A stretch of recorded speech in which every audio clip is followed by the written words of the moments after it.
Dans la dernière séquence, nous avons introduit une nouvelle forme d'énergie, l'énergie sombre. Revoyons les deux principaux arguments pour lesquels introduire cette nouvelle forme d'énergie. La première, c'est que les formes d'énergie connues, la masse de la matière lumineuse, de la matière sombre, le rayonnement, sont insuffisantes pour former la densité d'énergie nécessaire à ce que l'espace soit plat. Or, nous avons vu qu'une des conséquences de la théorie de l'inflation, qui s'applique à l'univers très primordial, une de ces conséquences, c'est que l'espace est plat. Il nous faut donc une forme d'énergie jusqu'ici inconnue. La deuxième raison est un résultat observationnel qui a été obtenu à la fin des années 90, le fait que l'expansion de l'univers est en accélération.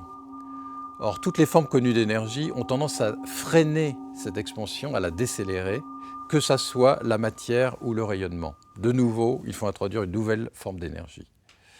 Alors, nous allons voir aujourd'hui quelle pourrait être la nature de cette énergie sombre. Ce pourrait être l'énergie du vide que nous avons déjà évoquée dans le cadre de l'univers très primordial. Pourquoi est-ce que l'énergie du vide quantique, serait cette fameuse énergie sombre?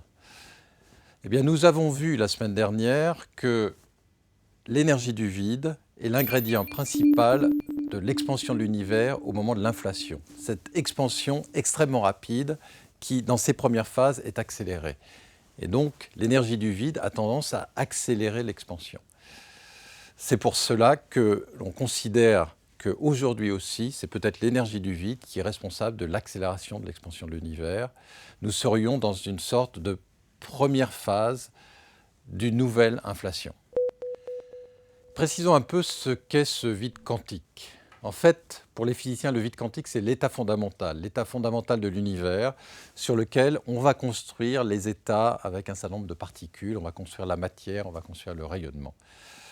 Alors voici typiquement un diagramme que peuvent dessiner les physiciens, un diagramme qu'on appelle d'énergie, ce sont les états d'énergie. Tout en bas, vous avez l'état d'énergie fondamental, de plus basse énergie, c'est celui-ci qu'on appelle le vide.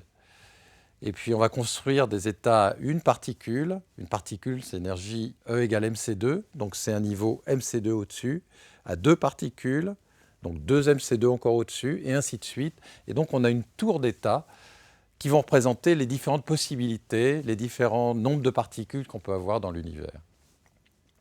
Alors je sais bien que c'est une notion un petit peu compliquée à comprendre, en tout cas pour un occidental. Dans les philosophies orientales, la notion de vide est beaucoup plus riche que celle à laquelle nous sommes habitués. Et je vais prendre l'exemple du jardin zen pour vous donner une image un petit peu. Un jardin zen sec avec une couche de gravier ratissée et puis des structures qui se mettent en place. Eh bien, vous pouvez imaginer les structures comme étant les états au-dessus du vide et le fond de gravier avec ses fluctuations provoquées par le râteau serait un petit peu l'image du vide quantique. Ce vide quantique n'est pas qu'une notion théorique, il a des conséquences observables. La plus connue d'entre elles est ce qu'on appelle l'effet Casimir, qui est représenté sur ce schéma ici. L'idée est la suivante, vous prenez deux plaques conductrices planes, parallèles.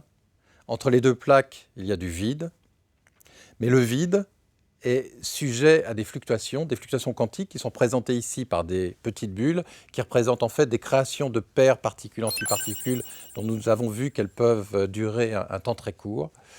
Et ces fluctuations quantiques vont créer une force entre les deux plaques, une force qui est en fait attractive. C'est ceci qu'on appelle l'effet Casimir, et cette force attractive est mesurée expérimentalement. Alors on parle de pression négative, puisqu'en fait les deux plaques vont essayer de se rapprocher, alors que s'il y avait un gaz entre les deux, eh bien ce gaz exercerait une pression dans l'autre sens, il chercherait à les repousser. Donc pour expliquer que la pression va en sens inverse d'une pression du gaz, on parle de pression négative du vide quantique. Pourquoi le vide quantique accélère-t-il l'expansion de l'univers? Alors on va reprendre un exemple que nous avions utilisé la première semaine, qui est celui d'un ascenseur en chute libre. Nous allons rajouter d'un côté du rayonnement, de l'autre côté de l'énergie du vide pour voir l'effet relatif entre les deux. Donc vous avez à gauche ici un ascenseur en chute libre, au-dessus d'une source de lumière, le Soleil qui envoie des photons. Et nous avons vu que cette lumière exerce une pression. C'est l'exemple du radiomètre. Les photons de la lumière exercent une pression qui fait tourner les ailettes. Et bien, de la même façon, la source de lumière sous l'ascenseur va ralentir la chute et il y a équivalence entre système accéléré et champ gravitationnel. Ça veut dire que ça va diminuer un petit peu le champ gravitationnel. À l'inverse, à droite, vous avez une source imaginaire d'énergie du vide.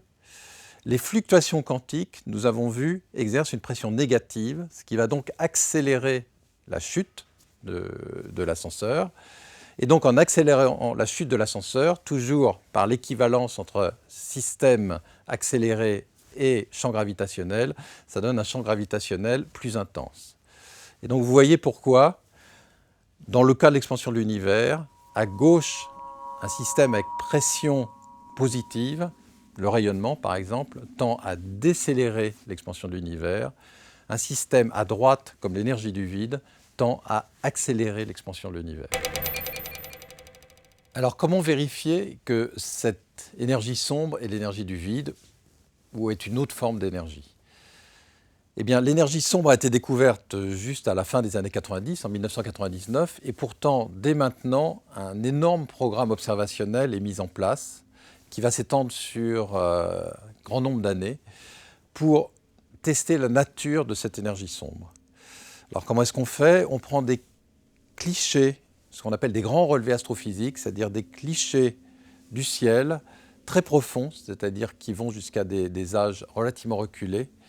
Ces clichés-là contiennent un très grand nombre de galaxies, ce qui va permettre d'étudier, d'observer l'histoire de l'univers, l'histoire relativement récente, l'évolution de l'univers et l'évolution de ces grandes structures, de ces galaxies, de ces amas de galaxies. Cette évolution dépend de la dynamique de l'énergie sombre et permettra comme ça de tester la nature de l'énergie sombre. Alors, deux exemples, des moyens au sol, comme par exemple le grand télescope américain LSST, qui sera dans les Andes et qui devrait voir sa première lumière dans les années 2020, va faire ses grands relevés astrophysiques. Un autre exemple dans l'espace, la mission Euclide, préparée par l'Agence spatiale européenne, qui elle aussi va étudier la nature de l'énergie sombre et à laquelle sera consacré le focus de cette semaine. Comment calculer cette énergie du vide? Eh bien, rappelons-nous que ce vide est une notion quantique, donc fait intervenir les lois de la mécanique quantique. D'un autre côté, son énergie est mesurée gravitationnellement et donc va devoir faire intervenir la gravitation. Et donc, si nous voulons donner une expression pour cette énergie du vide quantique, il va falloir faire intervenir la mécanique quantique, caractérisée par la constante de Planck, nous avons noté H. Il va falloir faire intervenir la gravitation et la constante de Newton, qui caractérise la force gravitationnelle, et enfin, bien sûr, la vitesse de la lumière, qui est associée à la théorie d'Einstein, à la relativité. Quand on combine ces trois quantités, ces trois constantes fondamentales, on obtient une énergie qu'on appelle l'énergie de Planck, qui a une valeur de 10 puissance 19 gigaélectronvolts, c'est-à-dire en gros 15 ordres de grandeur au-delà de l'énergie actuellement accessible au collisionneur du CERN, celui où on a découvert la particule de Higgs. Si on calcule à ce moment-là l'énergie du vide quantique, on trouve une valeur qui malheureusement est 120 ordres de grandeur trop grande, 120 ordres de grandeur plus grande que celle qui semble être responsable de l'expansion de l'univers et de son accélération. Donc cela veut dire probablement que nous n'avons pas aujourd'hui la bonne théorie du vide quantique. Et cette difficulté à calculer l'énergie du vide quantique est symptomatique d'une difficulté à réconcilier les deux grandes théories de physique du XXe siècle. D'un côté, la mécanique quantique qui décrit le monde de l'infiniment petit, le monde microscopique. De l'autre, l'infiniment grand qui décrit l'univers dans ses plus grandes dimensions, qui est la théorie d'Einstein, la relativité générale. Et c'est probablement le défi principal qui s'ouvre à la physique fondamentale et aux physiciens dans les années ou les décennies qui viennent, qui est de réconcilier ces deux théories, cette théorie de l'infiniment grand et de l'infiniment petit, et d'avoir une théorie complète qui décrive ces deux infinis. Pour récapituler, nous avons vu que l'énergie sombre est probablement de l'énergie du vide. Ce vide quantique qui sert de base à l'univers et qui sert de socle pour construire l'univers matériel et tous les états associés à cet univers matériel. Nous avions déjà vu que le vide quantique était un ingrédient essentiel du schéma d'inflation, du scénario d'inflation, la période qui se passe juste après le Big Bang. Et maintenant, il faut vérifier, et on va le faire de façon observationnelle, si ce vide quantique joue aussi un rôle dans la nouvelle phase d'accélération d'expansion.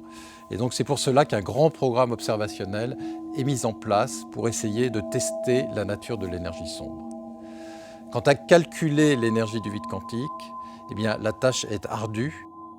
Il va falloir réconcilier les deux grandes théories de la physique du XXe siècle. D'un côté, la mécanique quantique, la physique quantique, qui décrivait l'univers dans ses plus petites dimensions, l'univers microscopique. De l'autre côté, la théorie de la relativité, la théorie d'Einstein, qui décrit l'univers dans ses plus grandes dimensions. Et c'est vraiment maintenant le défi qui attend les physiciens qui s'intéressent aux questions les plus fondamentales.